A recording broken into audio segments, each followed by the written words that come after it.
everyone, it's yet another quick book review. The beauty of being on holiday and sitting on the beach doing bugger all day is you get to read lots of books. 2 days ago I completed this book. This is Finnikin of the Rock by Melina Marchetta. It's a high fantasy YA book that is very much in the vein of Lord of the Rings. Apparently it's the first in a series, but I don't know anything else about all the rest of them.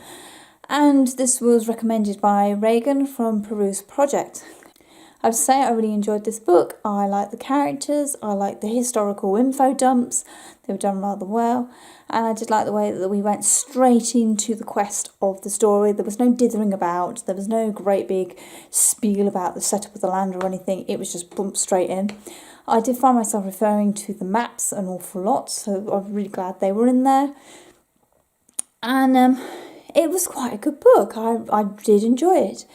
The characters you can't take at face value. Not everybody is telling you the truth. There are a few secrets that are waiting to be leaked at some point. And things do come to quite a big head later on, but there's no like big epic Game of Thrones style description of gory detail battle scenes.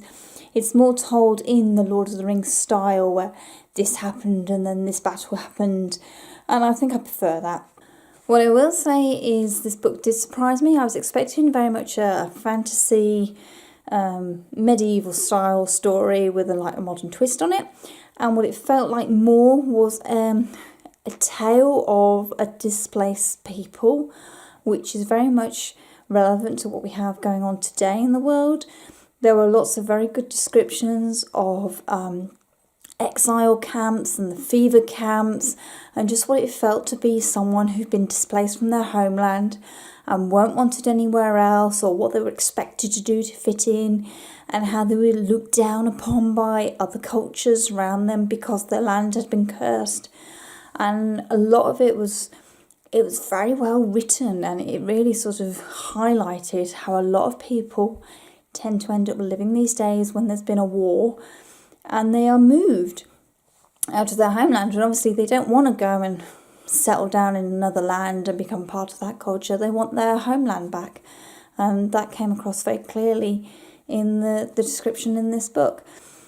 I will highlight there are threats of rape in this book, and there are lots of references to rape happening, which if you've got an issue with that or it's a trigger, be very aware of that, because it does get quite heavy later on in the book, particularly when we're talking about violence done to people in an oppressed land when the ruler is a absolute git, to be honest. So there's a lot of that kind of reference of violence in war and violence in occupied lands. So just be aware of that if that's a problem for you. But Finnikin of the Rock, I really enjoyed it. I don't feel like I need to go on and read the next one straight away. There's an ending, but it's a clean ending. It's not a cliffhanger like so many books are these days. So it's quietly stands alone by itself at the moment, and it's very much the beginning of a tale. Rather than, we're going to tell you this bit of the story and we're going to stop it there. This is the tale of the beginning of the story, and it finishes quite nicely, and I like that.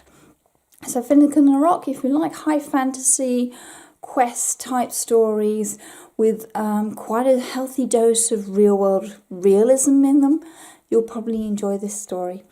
Thank you very much for watching. As always, all my social media links are down below in the description box. Let me know if you've read Finnikin of the Rock, or what other high fantasy book do you think is a real good read.